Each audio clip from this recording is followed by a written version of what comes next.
Bismillahirrahmanirrahim. Assalamualaikum warahmatullahi wabarakatuh. Alhamdulillah wassalatu wassalamu ala Rasulillah wa ala alihi wa sahbihi wa man walah wa ba'd. Saudara-saudariku, semoga hari ini kita diberikan kekuatan, kesehatan dan ridha Allah Subhanahu wa taala dalam menjalani kehidupan, sehingga semua bukan hanya berjalan lancar tapi juga diberkahi oleh Allah Subhanahu wa taala. Ciri aktivitas yang berkah itu muaranya manfaat. Lisan bertutur beraktivitas. Bagaimana lisan yang disukai oleh Allah, maka kata-katanya melahirkan manfaat. Kata-katanya keluar baik. Kaki melangkah bila berkah, itu melangkah ke tempat yang baik. Demikian karya-karya pun. Anda boleh jadi desainer. Desainnya disukai Allah enggak? Jangan sampai mendesain sesuatu yang Allah enggak suka. Dunianya dapat, tapi bekal akhiratnya tereduksi di dalamnya. Demikian pekerjaan yang Anda lakukan. Kalau bisa, konsepnya kan sangat ideal. Quran surah kedua ayat 201. Wa minhum may yaqulu rabbana atina fid dunya hasanah wa fil akhirati hasanah. Jadi mengejar akhirat itu konsepnya bukan meninggalkan dunia, justru mengkreasikan dunia sehingga dia punya value akhirat. Kalau berniaga, silahkan sukses-suksesnya, sekaya-kayanya, dan konversikan kekayaan itu untuk mencari bekal yang Allah sukai. Wujudnya bisa macam-macam, dengan kedudukan setinggi-tingginya, sehingga bisa membuat kebijakan-kebijakan yang Allah senangi. Dengan ilmu seluas-luasnya, sehingga banyak manfaat yang kita niatkan sebagai ibadah karena Allah. Dengan tenaga sebaik-baiknya, mungkin ada yang di suara, mungkin ada yang di tangan, di kaki. Bilal kan cari surganya dengan suaranya, dengan azan, bukan dengan harta. Bilal ditawari jadi hakim agung sepeninggal Nabi, setaraf ketua MA gitu ya. Itu ditolak oleh beliau dengan halus, karena beliau passionnya memang menggunakan suara, bukan menggunakan yang lainnya. Baik, saya minta maaf dalam dua hal. Yang pertama, saya agak pilek hari ini karena memang beberapa kegiatan kemarin agak padat. Yang kedua, kita akan agak sedikit cepat karena kami ada agenda safar hari ini. Karena itu kita agak berbeda, mungkin agak lebih cepat dan supaya waktunya lebih efektif. Seperti yang pernah kita sepakati bersama di bulan yang lalu, bahwa kajian kita akan terfokus pada pembahasan seputar sholat. Saya sudah buatkan kurikulumnya untuk sepanjang kajian ke depan, sehingga tahu apa yang mau dibahas, materinya sampai dengan waktunya. Mungkin nanti saya akan koordinasi dengan Mas Dimas atau dari musyawarah, kirimkan email. Saya nanti kirimkan baik dari materi pokoknya, schedule-nya apa yang mau dibahas di pekan keberapa, sampai dengan mungkin dasar PowerPoint-nya. Ada saya buatkan beberapa jadi PowerPoint. Baik, teman-teman sekalian, kenapa bahasan sholat menjadi penting? Ya, ini dulu. Dan menjadi bagian yang paling mendapatkan perhatian tinggi dalam Islam, baik di Al-Quran ataupun di hadis-hadis Nabi Sallallahu Alaihi Wasallam. Semua Nabi itu menerima wahyunya di bumi, rata-rata semua di bumi. Musa yang viral di Bukit Tur Sina, kan? Kemudian Isa alaihissalam di dekat pohon tin zaitun wilayah Palestina. Demikian Nabi Daud dan seterusnya. Tapi untuk mendapatkan satu ibadah berupa salat khusus bagi Nabi Muhammad sallallahu alaihi wasallam, tempatnya spesial. Inda sidratil muntaha, indaha jannatul ma'wa. Nerimanya langsung di dekat surga, di sidratil muntaha. Itu kan oleh-oleh yang Isra Mi'raj itu kan, mendapatkan salat. Kalau Anda mau lacak referensinya, bisa ditemukan di hadis Muslim tentang peristiwa ini, yang akhirnya mendapatkan salat. Subtopik yang nomor 1, kitab pertama, Kitabul Iman, nomor 1. Subtopiknya nomor 74, Babul Isra bi Rasulillah sallallahu alaihi wasallam ila samawati wa fadlis salat. Pembahasan tentang Isra'nya Nabi sallallahu alaihi wasallam sampai di langit dan mendapatkan keutamaan salat. Hadisnya nomor 162. Riwayatnya Imam Muslim. Imam Muslim menerima dari Syaiban bin Zarukh menerima dari Hamad bin Salamah menerima dari Thabit al-Bunani menerima dari Anas bin Malik radhiyallahu taala anhu, beliau menerima dari Nabi sallallahu alaihi wasallam. Lengkap rinci peristiwa singkatnya mendapatkan salat. Dan salat menjadi pokok penentu amalan lain. Jadi kalau benar salatnya, benar hajinya. Benar salatnya, benar zakatnya. Benar salatnya, benar interaksi dengan Qur'annya. Dan benar salatnya, itu pasti baik hisabnya. Maka turun hadis spesifik yang banyak dihafal oleh para ahli hadis, jadi pegangan hidup sampai akhirat. Inna awwala ma yuhasabu bihil abdu yawmal qiyamati as-salah. Amal pertama yang akan dihisab di hari kiamat adalah salatnya. Idza salahat salaha sa'iru amali. Kalau baik-baik semua amalnya, indikasinya dari salat. Wa idza fasadat fasada sa'iru amali. Kalau salatnya enggak bagus, pasti ada pengaruh ke amalan lain. Dan itu sangat menentukan. Baik. Kenapa salat? Ada apa di balik salat? Dan bagaimana cara salat yang benar yang melahirkan perubahan pada kehidupan? Itu yang coba kita turunkan sampai-sampai di bulan Ramadan pun ibadah pokoknya salat. Ya kan? Ibadah pokoknya salat loh. Sampai Nabi mengatakan, man qama ramadhana imanan wa ihtisaban ghufira lahu ma taqaddama min dhanbi. Spesial untuk Ramadan, orang yang salatnya benar khusus di Ramadan, di malam harinya yang kita kenal dengan tarawih, kalau benar salatnya dan ada getaran pada jiwanya, lalu dia berdoa spesifik, maka yang pertama Allah berikan mengampuni semua dosa yang pernah ia kerjakan selama hidupnya. Dan itu nggak main-main. Artinya merubah dia menjadi lebih baik. Itu salat. Karena itu kenapa ada tambahan di Ramadan spesifik untuk meningkatkan salat tarawih. Berarti ada sesuatu yang sangat penting. Yuk kita mulai. Pertama kita akan bahas dari segi nama. Nah, kedua kita akan bahas dari segi fungsi atau hikmah atau manfaat. Baru kemudian yang ketiga kita masuk kepada persoalan teknis penunaiannya, baik bacaan, cara, makna. Kita belajar dari mulai menunaikan bacaannya apa, maksud dari itu apa. Ya. Baik, kita mulai cepat. Salat. Apa itu salat? Doa. Apalagi? Kenapa doa disebut salat? Kenapa nggak disebut doa aja? Apa itu salat? Doa. Apa itu doa? Salat. Oke, yuk kita urutkan dari segi katanya dulu. As-salah, kurang lebih begini. Nanti ada versinya, ada yang pakai waw, itu ujungnya nanti kembali ke alif. Ini ya. Teman-teman, salat itu seakar dengan kata silah. Silatun. Seakar verbnya, kata kerjanya dengan kata wassala. Wusul.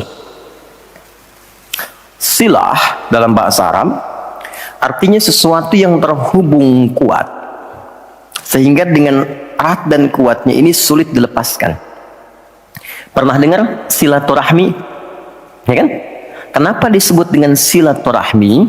Karena ada hubungan perhatian kasih yang dalam sehingga dimanapun dia masih tersambung untuk memperhatikan. Jadi silaturahmi itu bukan begini, bukan Anda kumpul menyapa di teman yang hadir, itu bukan silaturahim. Anda menyapa orangnya ada, wajar, orangnya masih ada. Tapi ketika Anda pulang, Anda mendoakan dan support pada kebaikan, itulah silah namanya. Nah, hubungan yang melatih kita supaya terus terhubung dengan Allah, sehingga tak terpisahkan pengawasan Allah kepada kita, perlindungan Allah kepada kita, pemberian Allah kepada kita di setiap waktu dan tempat dimanapun, itu dinamakan dengan sholat namanya. Karena itu ciri keberhasilan orang yang sholat yang pertama kali dapatkan adanya konektivitas dengan Allah sampai dia koneksinya ke Allah. Karena itu disebut wusul. Kenapa secara fikih dinamakan dengan doa? Karena saat berdoa kan terkoneksi dengan Allah, ya kan? Nah, doa yang terkoneksi secara formal kepada Allah itu disebut dengan sholat. Quran surah keempat, dalilnya An-Nisa ayat 103. Quran surah 4 ayat 103. Paling kanan agak sedikit ke atas tuh di mushaf standar. Fa'idza qadaytumus sholata, maka jika Anda telah tuntas mengerjakan sholat, fadhkurullaha, maka cirinya dia akan cepat terkoneksi kepada Allah. Itu pengertian hikmahnya. Kalau pengertian fikihnya, habis sholat cepat zikir. Zikir itu artinya terkoneksi, nyambung. Kenapa setelah sholat ada zikir lagi yang menyambungkan? Karena ada orang yang sejak saat sholat belum nyambung dengan Allah. Itulah sebabnya nanti kita akan belajar. Masih merasakan nggak? Pernah nggak begini? Sebelum sholat mau fokus nih, tapi begitu takbir Allahu Akbar, yang akbar di lisan Allah, tapi yang akbar di pikiran project. Ya, status belum diupdate, nyimpan sendal di mana, jemuran belum diangkat, ya kan? Ya, pernah nggak suasana itu hadir? Nah kan, nanti kita akan belajar. Nah, kalau akumulasi semua ingatan itu mengganggu khusyuk kita sehingga kadar khusyuknya kecil dan belum terkoneksi dengan Allah setelah sholat, maka coba zikir sampai nyambung. Idealnya ketika sholat selesai itu punya konektivitas dengan Allah, nyambung, ingat Allah. Qiyaman, baru dia berdiri jalan sudah ingat Allah. Makanya kalau ada orang keluar dari masjid dan dia nyambung dengan Allah, itu mustahil tertukar sendal. Oke? Karena saat dia pakai, dia merasa diawasi Allah. Ya Allah, salah, bukan punya saya. Yang saya yang itu rupanya dia pakai, padahal dia ke masjid nggak pakai sendal. Memang ada yang salah dengan sholatnya. Oke, balik ke sini. Maka kalau dia berjalan, jalannya baik. Kalau dia duduk, bekerjanya baik. Gak mungkin maksiat. Gak mungkin menyentuh yang salah. Karena saat dia menyentuh, dia merasa dilihat Allah. Itu yang disebut dengan ihsan namanya. Di orang yang punya koneksi dengan Allahnya kuat, itu akan mudah menjalani kehidupan. Anda punya koneksi dengan teman-teman yang punya kedudukan tertentu, aksesnya mudah kan? Anda punya koneksi dengan Allah, apa yang sulit bagi Allah? Masalah dikecilin, bukan nggak dapat masalah. Masalahnya sama, bagi orang lain besar, bagi si fulan kok ringan. Karena sebelum mendapatinya, akses dia ke Allah tinggi, Allah ringankan untuk diterima di hatinya. Dilapangkan hatinya sebelum menerima persoalannya. Jadi ketika menerima persoalan, dia tinggal senyum aja, selesai. Macet, yang lain gelisah. Alhamdulillah macet. Bisa hafalan dulu, bisa baca dulu, bisa mengerjakan yang lain dulu. Ini semua dibaca dengan nyaman karena konektivitas yang tinggi dengan Tuhan. Jadi ternyata ketika diminta menunaikan ibadah salat, ada hal yang sangat besar yang Allah ingin berikan kepada kita semua. Saya ingin tanya teman-teman, berapa waktu yang Allah mintakan kepada kita untuk menunaikan salat? Berapa? Tiap hari kita kerjakan 5 kan? 5 kan? Nomor koneksi dengan Allah masih ingat nomornya? 24434 klik, naik. 2 subuh, 4 duhur, 4 asar, 3 maghrib, 4 isya kan? Ayo bikin status. Ya kan? 5 waktu kan? 5 waktu kan? Kenapa 5 waktu? Salah satunya karena di dalam Quran diisyaratkan orang yang benar salatnya sesuai yang dengan yang diajarkan Nabi, sesuai yang diisyaratkan Quran, akan mendapatkan 5 kemuliaan dalam hidupnya yang tidak didapatkan oleh orang yang tidak sholat. 5 ini, itu yang coba kita akan keluarkan. Itulah sebabnya kenapa sholat sangat ditekankan, kenapa sholat diwajibkan, karena Allah mewajibkan kita mendapatkan semua kebahagiaan dan kesuksesan yang kita ingin raih dalam kehidupan. 5 ini. Yuk kita mulai. 1. Izinkan saya memulai dari sini supaya kita punya motivasi untuk menunaikan sholat. Jadi kalau nggak tahu yang 5 ini, cara pandangnya kepada sholat jadi beban. Baru aja sujud, dasar lagi. Baru maghrib, isya lagi. Kan? Nah, ayo isya. Tadi kan udah maghrib. Kan? Pernah merasakan itu? Karena cara pandangnya menilai sholat sebagai beban. Padahal ketika Allah wajibkan, itu cara mewajibkannya bukan sebagai beban, sebagai motivasi yang mengantarkan pada keindahan. Satu, kita cepat. Quran surah ke-20 di ayat yang ke-14. Tafsirnya Quran surah 13 ayat 28. Satu paket. Kita pakai Quran hadis aja ya, biar nggak bisa didebat. Oke, Quran surah ke-20 ayat 14. Innani anallahu la ilaha illa ana fa'budni wa aqimis salata lidzikri. Sayalah Allah, kata Allah. La ilaha illa ana, gak ada Tuhan yang layak dipertuhankan kecuali saya.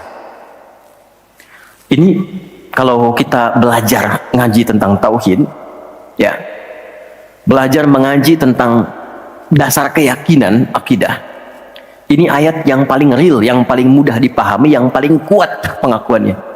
Saya coba mengumpulkan koleksi beberapa kitab-kitab yang disucikan, saya kumpulkan, nggak ada satupun kecuali di Quran yang tegas mengatakan, Tuhannya langsung mengatakan, tidak mewakili perwakilan. Sayalah Allah, satu-satunya yang dipertuhankan, sembah saya. Coba di Quran.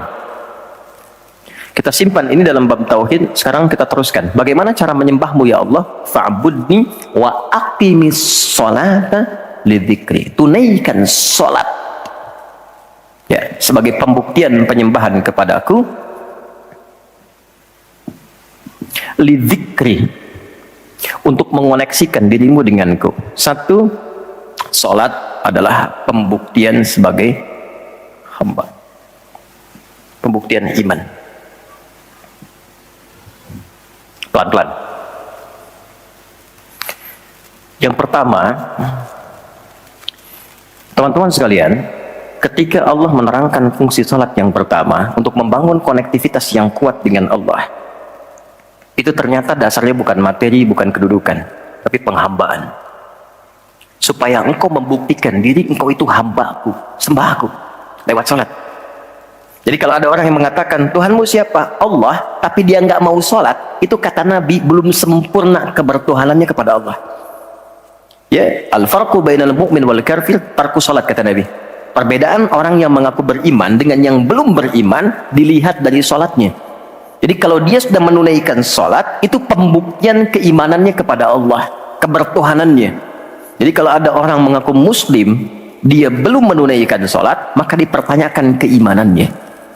Karena itulah kemudian kata sholat disebut juga di Al-Quran dengan kata iman. Buka Quran surah kedua ayat 143, lihat di pertengahan. Wa ma kana Allahu liyudhi'a imanakum. Jika ada hamba siapapun menunaikan salat, aku nggak akan sia-siakan salat yang dilakukan dengan imannya itu. Maksudnya apa?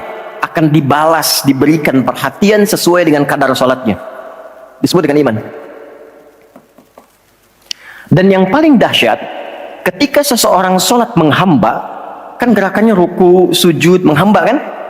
Maka naik statusnya dari sekedar manusia biasa menjadi abdun.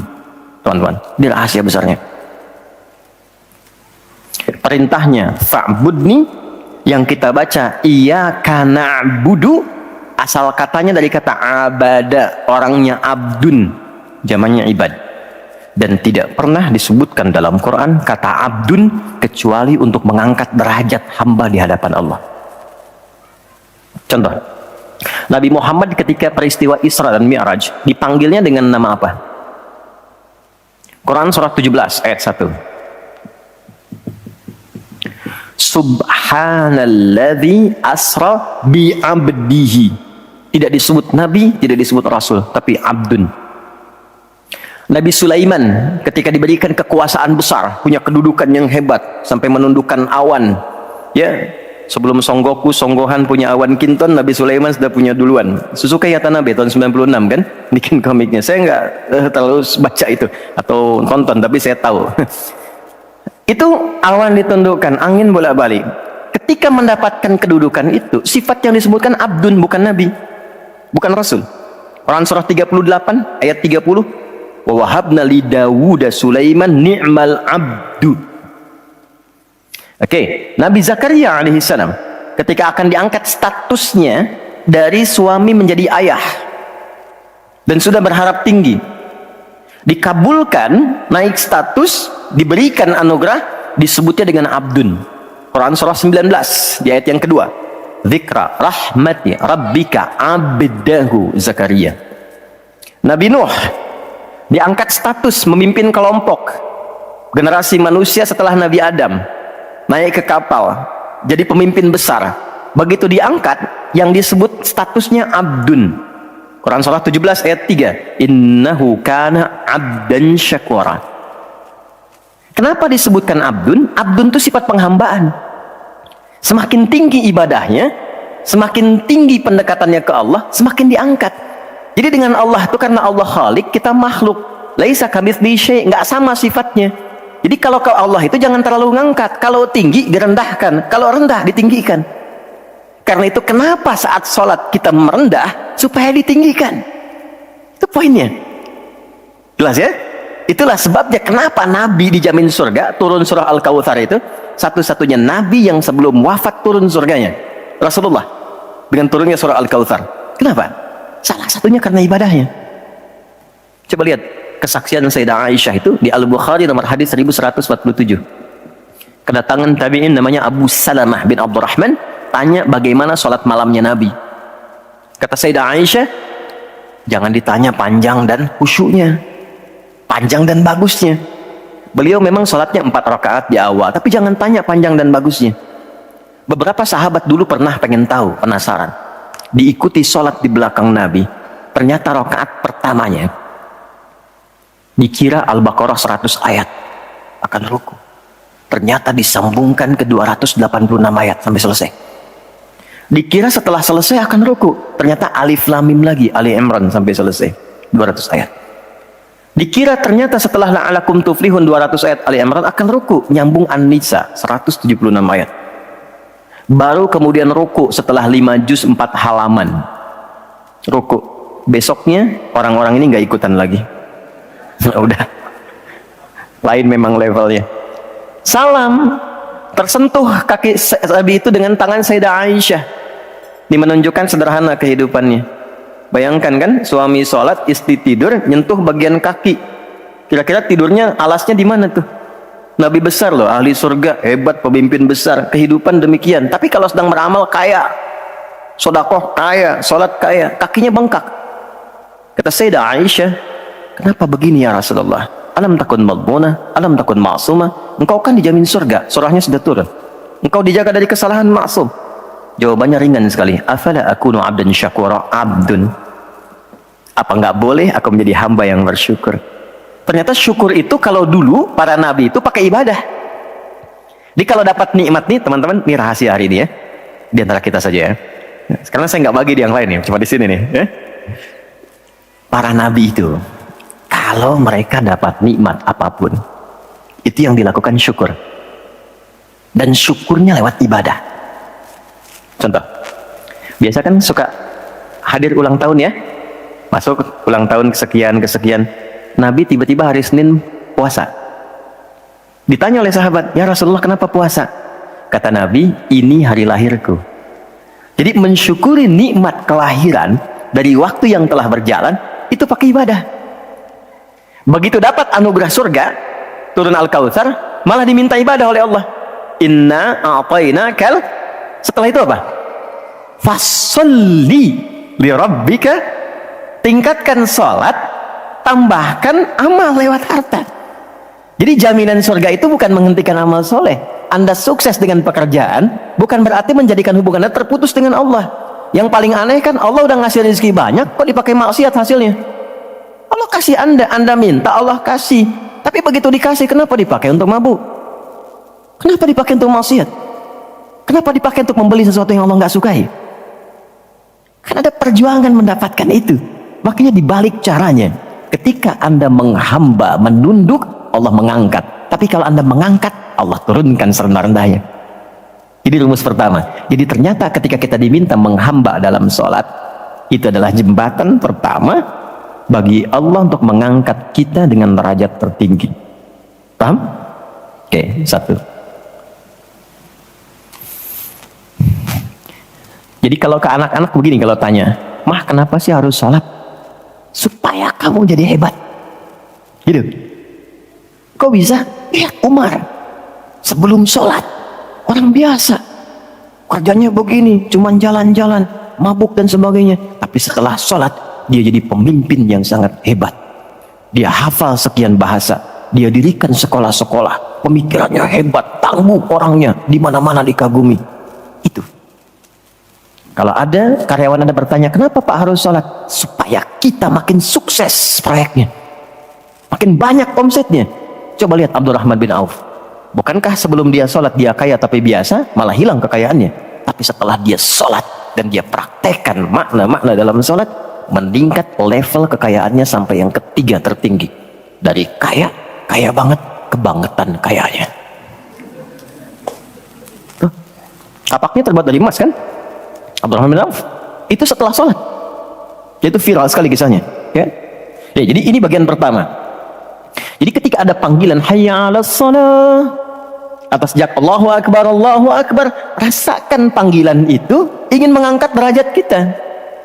Jadi kalau panggilan sholat itu dipahami sebagai hanya tuntutan ibadah, nanti jadi beban. Allahu Akbar, si ngantuk ya Allah. Tapi ketika Anda sudah merencanakan, kan malamnya kita bikin kurikulum, kan kegiatan kita tuh nyambung. Malamnya istighfar, menyiapkan kurikulum untuk besok. Istighfar itu mengoreksi yang belum bagus apa hari sebelumnya. Katanya pengen ke surga, surganya Firdaus, tapi salatnya masih bolong-bolong. Baca Quran belum maksimal, sedekah belum ada. Kita koreksi besok, rencanakan. Saya pengen sholat di tempat ini. Besoknya saya akan misalnya mengerjakan ini, capaiannya ini. Bikin kurikulum A sampai Z. Begitu kita bangun tidur, dipanggil. Allahu Akbar, Allahu Akbar. Yang kita siapkan itu tadi, rencana, dibawa menghadap Allah, minta kemudahan, minta perlindungan, minta pengangkatan. Makanya kenapa sholatnya disebut subuh dari kata asbah, sesuatu yang sudah siap dengan rencana. Wasubhi idza tanaffas, Quran surah 81 ayat 18. Di orang Islam itu bangun dari tidur, dia sudah punya rencana yang mau dia siapkan ke depan apa. Jadi nggak ada ceritanya ke depan bingung, jam 7 mau kerjakan apa, 9 ada di mana. Rencana itu dibawa menghadap Allah. Dalam sholatlah kita mintakan kemudahan. Itulah pengantar, pengangkat derajat. Jadi ketika azan berbunyi kalimatnya Allahu Akbar, Allahu Akbar, ini peluang saya. Jelas? Halo, jelas? Alhamdulillah. Dua, masih di sini. Dua. Wa aqimis salata lidzikri, tunaikan salat untuk mengingatku. Apa manfaat zikir? Apa manfaat zikir? Kembali ke Quran surah 13 ayat 28. Ala bidzikrillahi tatmainnul qulub. Yakin, ala itu harful ikhbar wa taukid, huruf yang berfungsi menginformasikan dan menegaskan. Kata Allah, yakinkan pada jiwamu. Semakin banyak engkau berzikir, dampaknya semakin tenang hatimu. Jadi kalau sedang gelisah, zikir, bukan update status. Ingat ya? Karena mengupdate status, mencurahkan pada media sosial tidak menghilangkan kegelisahan dan tidak menyelesaikan masalah. Bintaro macet ya. Apa dengan dibuat macet selesai? Tidak. Nggak nyangka ya dia seperti itu. Nyangka. Ketika ada orang mengatakan nggak nyangka, sedang nyangka dia tuh. Dan tidak selesai masalahnya. Apa kata Quran? Jika Anda sedang gelisah, optimalkan zikir. Apa itu zikir? Semua jenis kegiatan yang menyambungkan kita dengan Allah. Misal, doa. Doa itu di Quran disebut zikir. Quran surah 7 ayat 205. Wadhkur rabbaka fi nafsika tadarruan wa khifatan wa dunal jahri minal qaul. Kalau Anda sedang gelisah, banyak persoalan, alih-alih mengeluh, angkat tanganmu, minta kepadaku. Bukankah saat berdoa menjadi semakin tenang? Solusi belum datang, tapi hati lebih tenang kan? Dan jiwa yang tenang itu melahirkan pemikiran yang gemilang, hasil yang cemerlang. Jadi begitu kita lebih tenang, lebih mudah menanti solusi. Anak belum pulang, doa. Besok ada ujian, doa. Ada proyek mau dilakukan, kita gelisah, doa. Itu fitrah. Quran itu disebut zikir. Quran surah ke-15 ayat 9. Inna nahnu nazzalna dzikra wa inna lahu lahafidhun. Kalau sedang gelisah, masalahnya kompleks, ambil wudhu, ambil mushaf, buka.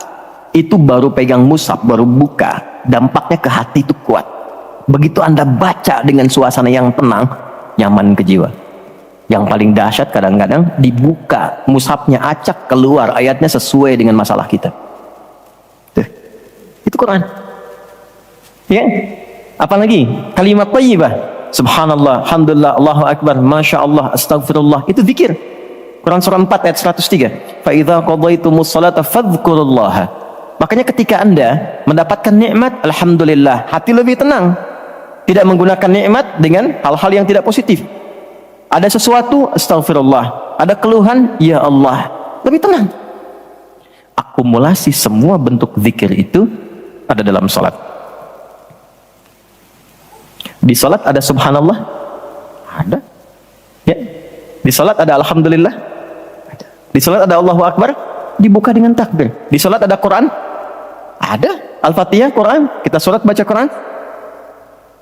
Apa lagi? Apakah di salat kita kemudian membaca kalimat thayyibah? Baca. Berdoa? Iya, isinya semua doa. Maka ketika semua jenis zikir dikumpulkan, itu berubah menjadi salat. Dan kalau satu zikir saja membuat tenang, apalagi sholat.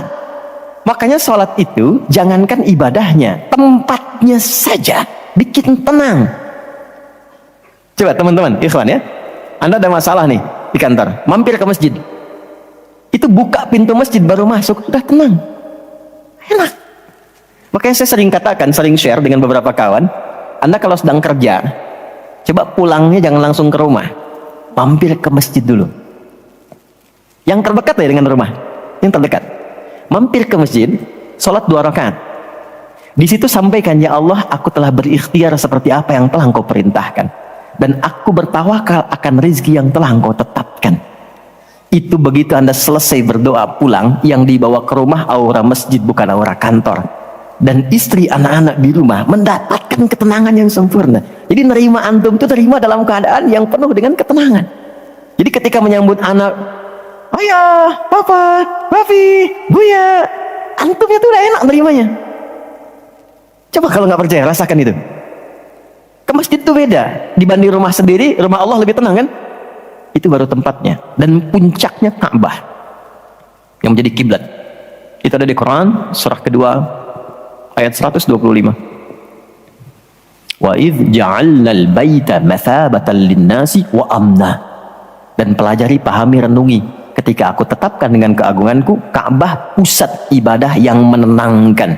Sebanyak apapun Anda punya kesulitan, depan Ka'bah itu ngalir air mata, tenang aja. Gitu. Pancarannya masjid. Ya. Masya Allah ya. Nah, amalannya sholat. Jadi ambil suasana itu, bawa ke dalam diri kita untuk menghasilkan apa yang kita harapkan. Yang kedua, di intinya kalau sedang tidak tenang, gelisah, ada persoalan, atau bahkan ya, untuk menentukan satu urusan. Kalau Anda bingung, merasa ada saingan yang tidak sehat, merasa ada orang-orang yang mungkin mengganggu, lakukan sholat sebelum berangkat. Tahu Imam Al-Bukhari ya? Beliau menulis Sahih Al-Bukhari kan? Itu sebelum menulis setiap satu hadis, sholat 2 rakaat. Kalau tenang, baru dituliskan. Tidak tenang, beliau sholat kembali. Ditulis di Masjidil Haram, diselesaikan di Masjid Nabawi. Itulah sholat. Makanya semua nabi yang pernah bertugas di bumi, itu sholat. Dan kita yang paling sempurna caranya.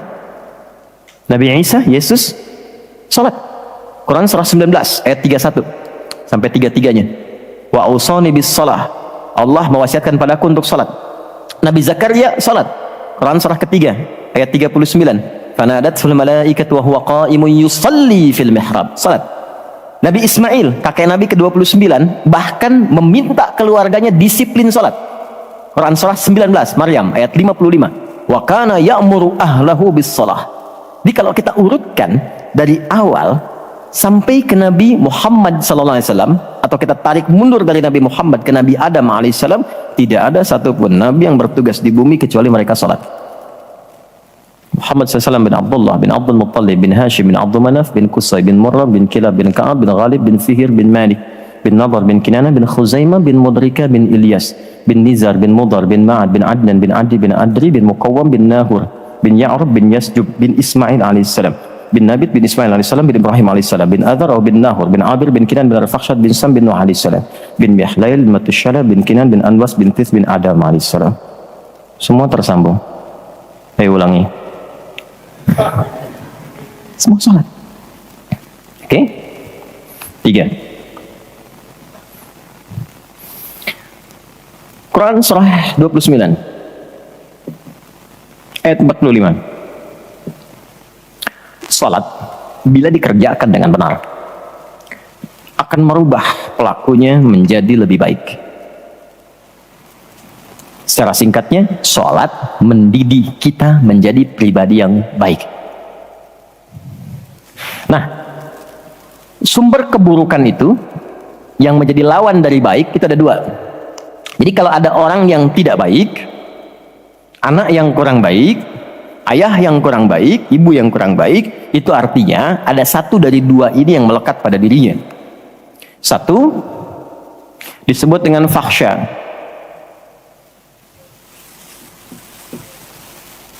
keburukan yang bersumber dari syahwat, kata-kata kotor, jorok, zina, LGBT, pornografi, porno aksi, dan semisalnya. Itu fakhsya. Jadi nggak mungkin orang sholat kata-katanya jorok, perilakunya menyimpang. Nggak mungkin. Karena sholat mencegah itu. Atau mungkar, keburukan yang bersumber dari nafsu perut dan akal. Mencuri, korupsi, mencela, berdusta, membunuh, merampok, menyakiti, dan semisalnya. Itu mungkar. Makanya ketika seseorang berbuat itu, hatinya mengingkari. Itu disebut mungkar. Hatinya mengingkari.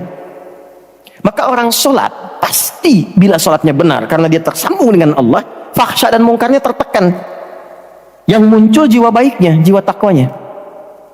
Ketika yang muncul kebaikannya, yang buruknya ditekan, maka yang keluar dari semua bagian tubuhnya, semuanya perilaku baik. Itulah sebabnya ketika Allah berfirman tentang hal ini, disampaikan di Quran surah 29 ayat 45. Innas sholata tanha anil fakhsya wal munkar. Mengujinya gampang. Kita uji dengan sejarah pendekatannya. Semua masyarakat di era Nabi, itu kan sebelum masuk Islam, perilakunya itu sangat menyimpang. Tidak kenal kebaikan. Tak kenal kebaikan itu jahlun namanya. Orangnya jahil. Kalau disatukan jadi jahiliyah. Gak kenal kebaikan. Ya, yang mencuri banyak, zina khatam. Ya, perilaku menyimpang banyak. Disebutnya jahiliyah. Tapi ketika datang risalah Islam, yang diajarkan pertama salat. Salat merubah mereka dari jahiliyah menjadi khairu ummah. Kalau ada yang paling jujur itu, yang paling dermawan itu, yang paling baik itu, paling disiplin itu. Kok bisa salat ditunaikan bisa merubah seseorang jadi lebih baik? Ada sesuatu dalam salatnya. Itu yang nanti kita akan pelajari. Itulah sebabnya kenapa anak-anak dari kecil usia 7 tahun khususnya yang diajarkan sholat. Masih ingat hadisnya? Ya, saat anak berusia 7 tahun ajarkan sholat. 10 tahun dia masih malas, beri pelajaran yang membuat dia mengerti. Bukan berarti harus memukul ya. Kalau di Arab adatnya begitu, itu biasa. Doroba itu memberi pelajaran maksudnya. Kurangi uang jajannya, berikan pelajaran yang baik kepada dia supaya mengerti kenapa mesti sholat. Kenapa dari usia 7 tahun? Supaya anak itu tumbuh jadi baik. Itu maksudnya. Cuma anak sekarang advance. Gen Z yang sekarang itu sebelum sholatnya sempurna, TK sudah manasik ya. Nggak apa-apa sih, cuma ini maksimal dulu yang kedua ya. Oke, 4, saya cepat karena waktu kita terbatas. 4. Sholat bila dikabulkan, bila dilakukan dengan benar. Saya ulangi, sholat bila dilakukan dengan benar sesuai isyarat petunjuk Al-Quran dan contoh yang disampaikan Nabi, maka bisa mempercepat terkabulnya doa. Oke? Mempercepat terkabulnya doa. Itulah kenapa secara bahasa sholat disebut doa. Kalau benar mengoneksikan diri kita dengan Allah sang pengabul doa, koneksinya cepat, sinyalnya kuat, itu nggak ada sekat, menggoncang aras, langsung dikabulkan dan nggak ada jeda. Oke, Quran langsung surah ketiga ayat 38 sampai 39. Surah 3 Ali Imran ayat 38 sampai 39. Kita belajar dari kisahnya Nabi Zakaria alaihi salam. Contoh kecil sekali. Secara singkat sudah berumah tangga, sudah sekian lama, rambut sudah memutih, fisiknya sudah letih, itu dilukiskan di surah Maryam nanti, ayat 1-9 kita dapati. Istri divonis secara medis, nggak mungkin punya keturunan. Secara medis loh, sudah menopause dan mandul. Secara medis nggak mungkin, secara klinis nggak mungkin. Tapi ini yang paling hebat. Jika manusia, catat ini baik-baik ya, jika manusia sudah menyimpulkan nggak bisa, itu tanda langsung dari Allah supaya menengadahkan permohonan langsung kepada Allah tanpa campur tangan makhluk. Karena Allah ingin mengabulkan apa yang Anda minta secara langsung, bukan lewat campur tangan makhluk. Baca itu. Dan pahami untuk tidak putus ikhtiar. Jadi kalau rahmat Allah itu jangan dibawa dengan putus asa. La taqnatu min rahmatillah. Jangan pernah putus asa. Jangan ada bahasa begini, ya nggak mungkin, ya nggak bisa. Jangan diambil. Begitu orang mengatakan nggak mungkin, itu tanda dari Allah. Allah ingin memberikan langsung tanpa campur tangan manusia. Maka apa yang dilakukan Nabi Zakaria? Beliau kemudian sholat di mihrabnya Maryam. Ini saya sedikit bahas tentang mihrab, sedikit saja.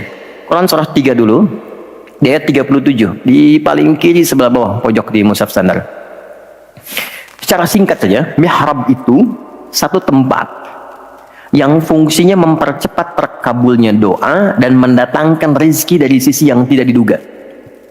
Awas, kita bicara keimanan ya, dan di situ dipertaruhkan. Mihrab ini tidak harus lebar dan luas. Sehamparan sejadah nggak ada masalah. Yang penting kita gunakan untuk ibadah saja. Di luar ibadah keluar. Itulah kenapa tempat imam disebut mihrab. Kenapa? Karena imam mewakili makmum untuk memohon kepada Allah dalam sholat berdoa. Makanya kualifikasi imam mesti khusus, bukan imam biasa. Baik. Kemudian tidak harus di masjid, di rumah boleh dibikin. Maryam pernah dibuatkan mihrab. Saat beliau mengkhususkan diri ibadah, di situ apa yang terjadi? Fataqabbalaha rabbuha biqabulin hasanin wa ambataha nabatan hasanan wa kaffalaha Zakaria. Kullama dakhala 'alayha Zakaria al-mihrab wajada 'indaha rizqa. Qala ya Maryam anna laki hadha? Qalat huwa min 'indillah. Innallaha yarzuqu man yasha' bighairi hisab. Ini poinnya. Setiap Nabi Zakaria mengantarkan kebutuhan Maryam, pakaiannya, makanannya, kebutuhannya, itu sudah ada. Dan ingat, status Nabi Zakaria itu nabi loh. Beliau tahu itu pasti dari Allah, tapi ingin dikonfirmasi apakah pendidikan beliau selama ini sudah meresap pada jiwanya atau belum. Ditanya, Maryam dari mana semua ini? Maka beliau jawab, Maryam jawab, huwa min indillah. Paman, ini semua dari Allah. Baik ya? Allah memberikan apapun yang ia kehendaki tanpa batas pada siapa yang diingini. Maka ini dibaca oleh Nabi Zakaria. Mayyasha itu. Jadi kalau ada di Quran diksi mayyasha, jangan simpulkan ini untuk dia saja. Maksudnya, jadi seperti dia, maka Allah akan berikan seperti Allah berikan kepada dia. Maka Nabi Zakaria kemudian sholat di mihrabnya Maryam itu. Minta sesuatu yang selama ini kata orang terbatas. Apa yang dilakukan? Sholat. Dalam sholatnya minta. Perhatikan cara mintanya. Satu, menyebut nama Allah sesuai kebutuhan. Jadi Allah bentangkan semua nama terkait semua kebutuhan kita. Anda butuh rizki, sebut ya Razak. Anda butuh ilmu, sebut ya Alim. Ya kan? Anda butuh ketahanan mental diri, sebut ya Sabr. Itu 99 tersebar. Itu rumusnya di Quran surah ke-17 ayat 110. Quran surah 17 Al-Isra ayat 110. Qul id'ullaha aw id'ur rahman ayyamma tad'u falahul asmaul husna. Kalau Anda punya persoalan, segera curhatkan kepada Allah, minta, berdoa. Sebut ya Allah yang standar, atau ya Rahman naik sedikit, atau pilih nama yang sesuai kebutuhan kita. Jadi nggak harus semua disebut, takutnya nggak butuh dikasih. Ya Allah ya Sabar, nggak pengen punya masalah, turun masalah kan? Nah, Nabi Zakaria divonis ada keterbatasan, nggak mungkin diberi, maka beliau meminta dengan nama Allah yang memberi tanpa batas. Dalam bahasa Arab disebut dengan Wahhab, pemberi tanpa batas. Kalau dialihkan jadi bentuk permintaan, fi'lil amri lit talab, bukan perintah di sini tapi untuk meminta, maka rubah kalimatnya jadi hab. Kalau untuk pribadi, habli.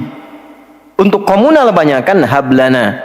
Karena ini kasusnya pribadi, maka di ayat 38 beliau meminta, hunalika, di mihrabnya Maryam, da'a Zakaria rabbah. Berdoalah Nabi Zakaria kepada Allah Rabbnya. Perhatikan, qala rabbi habli min ladunka dzurriyyatan thayyibah innaka sami'ud du'a. Ini fikih doa yang penting dipelajari. Ya Allah, ini kalau terjemah bebasnya begini, mereka mengatakan aku nggak mungkin punya keturunan, maka aku memohon darimu saja yang tidak punya batas dalam pemberian. Mereka katakan aku nggak mungkin, aku memohon kepadamu yang tidak punya batas dalam pemberian. Innaka sami'ud du'a, sungguh engkau pasti mendengar doaku. Kalau kepada yang maha mendengar tidak terkabul juga, kepada siapa lagi aku mesti memohon?